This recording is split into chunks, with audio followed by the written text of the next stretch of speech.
What's going on, world? Welcome to Crossover TV. As usual, it's your host, Mr. Showtime Holmes. And today, I'm proud to present a very up close and personal crossover exclusive interview with Cleveland's very own Miss Gold Rose. We'll give you a chance to see the lady behind the music. You ready? Crossover TV. Let's go! Alright, so I got my start in music when I was young. My father was a hip hop DJ locally. I remember him just playing on his turntable, scratching and just practicing for whatever party or club he was gonna be in. I grew up listening to a lot of Master P, Nas, Jay-Z, hip hop stuff. For whatever reason, it seemed like my mom was always dating a DJ. So like her boyfriends always had like the hottest CDs, and I was always like, if I was in the car, I would always steal the hottest CDs. So they was DJing, they had the hottest newest stuff, and the next morning they did because I was taking a CD. So I had all the hottest stuff. I was listening to the I fell in love with writing probably when I was about, I don't know, around the age of probably like 11. I just started writing bars. I noticed Ludacris. Ludacris was one of my favorite rappers as a young person. And then growing up later on, I started catching on to metaphors through Wayne. I just like the way he delivered stuff, his metaphors. And then before that, I was listening to, I had to actually go back. So in my late or early 20s maybe. Oh, no. Maybe like late 18, 19. I started listening to a lot of Jay-Z. And Reasonable Doubt became like my favorite album just because I like the way he told his story.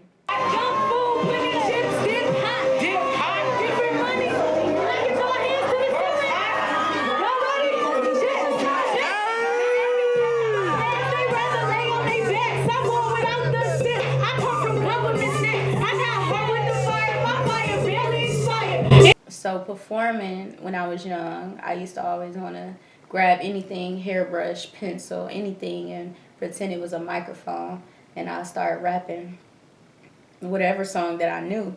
And I would do this at like picnics. I would do it at like if my mom and her boyfriend was like on the couch and it was dark, like I just pop out in the middle of nowhere and just start rapping some stuff.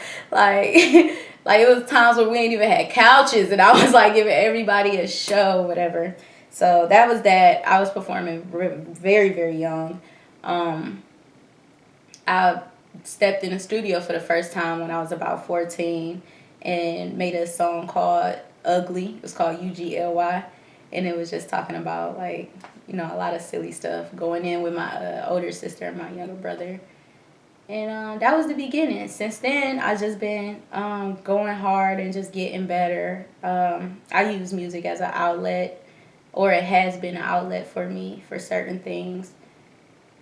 And, yeah, it's my passion.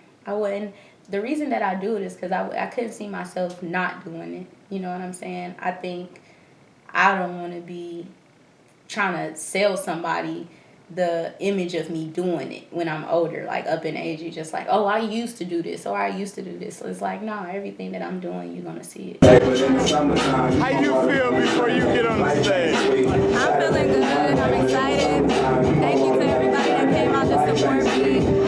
You gotta talk louder. We can't hear you. I said I feel good. I'm feeling great. I'm about to put on a dope show. I want to give a shout out to everybody that's here to support me. And y'all be on the lookout for all this to come next. So when you about to go on stage, like, what do you feel, and how do you prepare to go on stage? What's your initial thought, and what do you do to prepare to be on there? Being on stage, I'm always nervous before the show. I'm definitely nervous. I say a prayer definitely before I go out there. I prepare for shows sometime in advance, like hours in advance. Like, so before I hit the stage, I probably done 9 times out of 10, I probably didn't fast it. Not because I feel like I don't want to eat. I just don't want to. I don't like being heavy on stage. Like, I don't like that. Like, if I didn't ate good, like, I'm tired. Like, I can't even give y'all the energy right now. But I probably haven't really. I probably eat after my performance. I probably had a workout. Probably well as hydrated as I can be, because 9 times out of 10, like, I'm giving my all out there. You can be like very dry here, so hydration, and that's it. You just gotta remember to have fun. Like, that's my main thing. I don't ever want to not. The most important thing to me in being on stage is connecting with people. Like, being on stage and actually seeing a person. Like, what's up? I see you. Like, those connections. That's what I enjoy most of being on stage, and I think the audience appreciate that too. Do you have a favorite performance, like where it's like, I got that one, or that show was it? Like, do you have one of those? Up until this point, I'm sure there would be plenty more. No, I think like I said, I give my all and I try to experience it all. Like, I'm very present in every performance, so I experience it all and I give my all. So they are pretty good. I do remember a moment that was great. It was a time where I performed outside of the Hard Rock, and it was just like a women empowerment thing. So it was like, when I looked out into the crowd, I seen Asian, white women, black women. I just seen, all ages. And just to see that, like, to see an Asian woman rocking with me, like, what? Like, okay, like, yes. So that was like, to me, that was a powerful moment for me. Like, that was the most, like, I want to do this. Like, I want to do this. Becca boy, I'm gorgeous. How can they afford this? Savage for proportion. New faces, no more. Big up on the Forbes list. And get my portion. From Boston, I'ma be like Jordan. Big face money, notorious. Big head money, notorious. Moving like a brand new orphan. I'm foreign, so I never miss fortune. On to the next city, and I told you. Who would want a problem, I'ma give it. Deep in the music and still swimming. Back in the day, I was big. Every time she hits the stage, I'm impressed by the big sound that comes out of this normally poised and collected little woman. But another thing that impresses me is her sense of style. In today's music, a lot of women are really willing to bear it all in rapping. Her, I noticed she seems to have on more clothing than normal. What's her stand on this? Dressing provocative is great for those who do it. You won't see me doing that at all times, because that's just not like my way of moving. Like, that's just not how I move. That's not my place of comfort for to reveal myself in certain ways at certain times in that way. Like, so, but that's not to say I would never do it. It's just a time and place for everything, and then art is always art. So I like being sexy. I like being sexy in my own way. If I'm ever sexy in lingerie, I'm going to be comfortable in it. It's my way. As far as like film and videos or performances, I like art. So like I said, it's a time and place for everything. So generally, like, if I did it, it would probably be a need for it. I felt that it was a need for it. And Right. So it would happen. But for my image and for what I'm doing, that's not me. Like, if you see me in a day, like, I like, like I said, again, I like being sexy. I like heels. I like And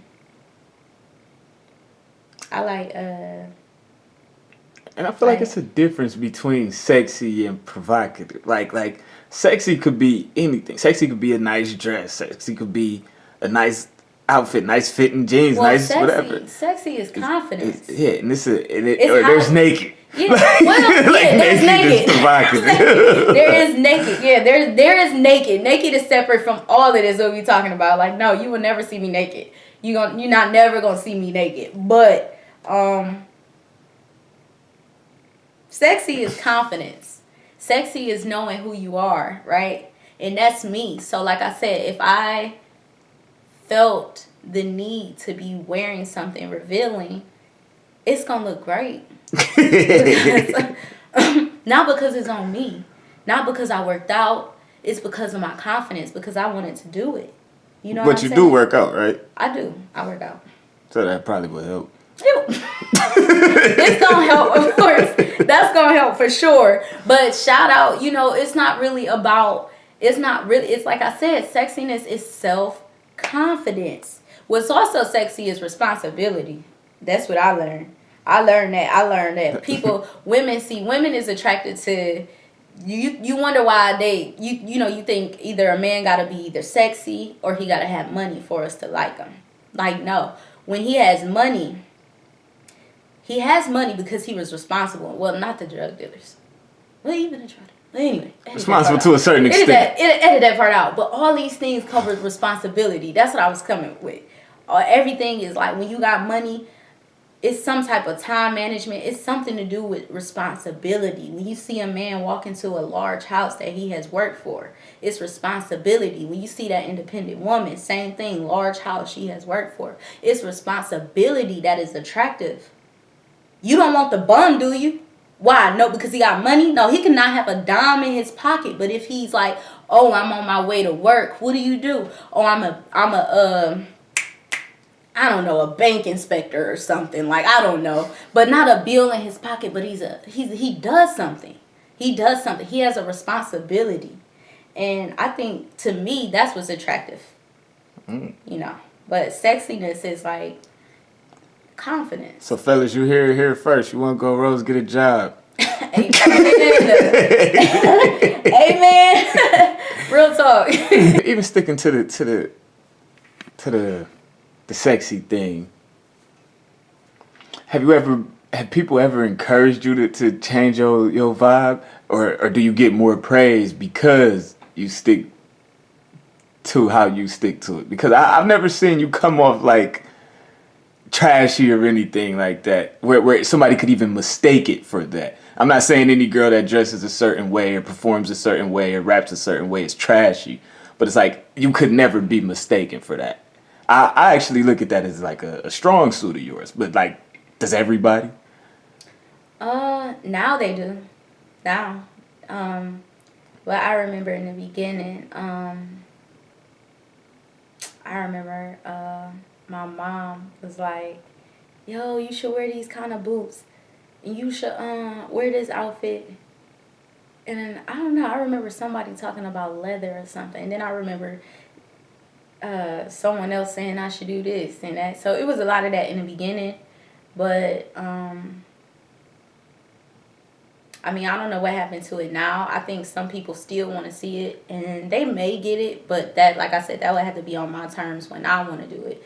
If I'm comfortable with it, and if it suits, like I said, my confidence, my, whatever I'm feeling at the time. Like, that's something, that's not for, I'm not the person that's going to sit back and let somebody, like, mold me. I don't care what goes on. Like, I'm not that artist, because, that's not what my brand is. Like, my brand is to show young girls. I have younger sisters, and I know that it will be younger girls and other women watching me. So my brand would be to show them, like, you can do whatever you want. You can wear whatever you want as long as you're comfortable.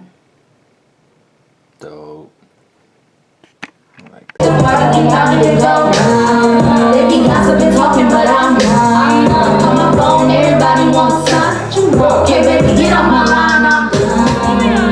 I got the right because everything tight. Pretend like I care how I fight when you lie. The truth is in the air, but it's rare in your mic. I'm cheap, keep it on like an OC.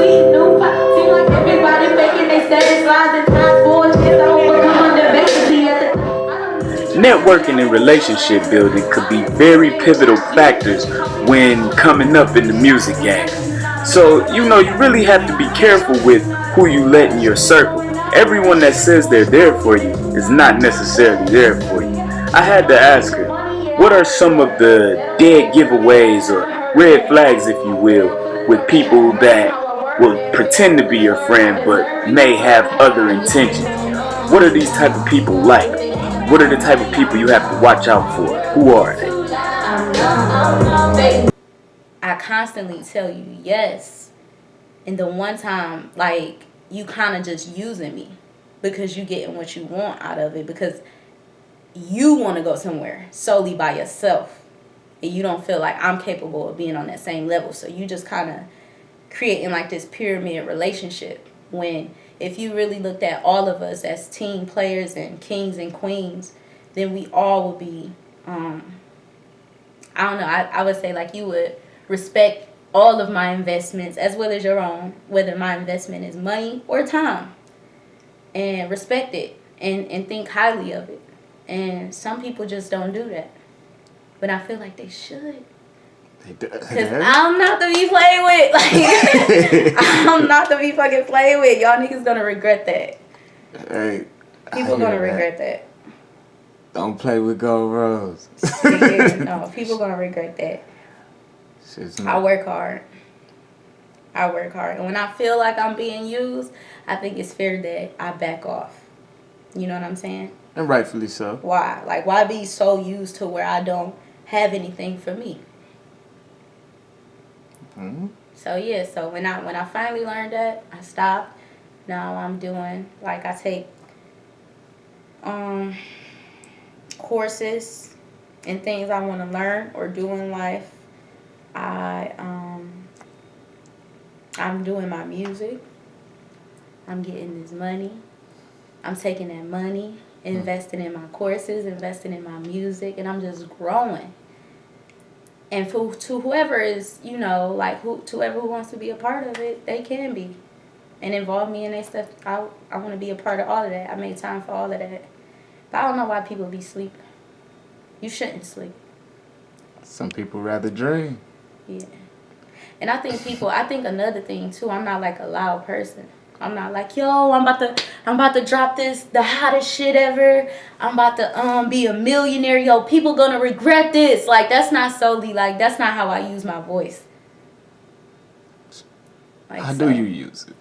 I just like to encourage people. I'd rather encourage you. I'd rather share my testimony. And me saying this, like, that wasn't me saying you're gonna regret this. That's not me being a hothead or nothing. That's me saying for others to know, like, for other people who out here.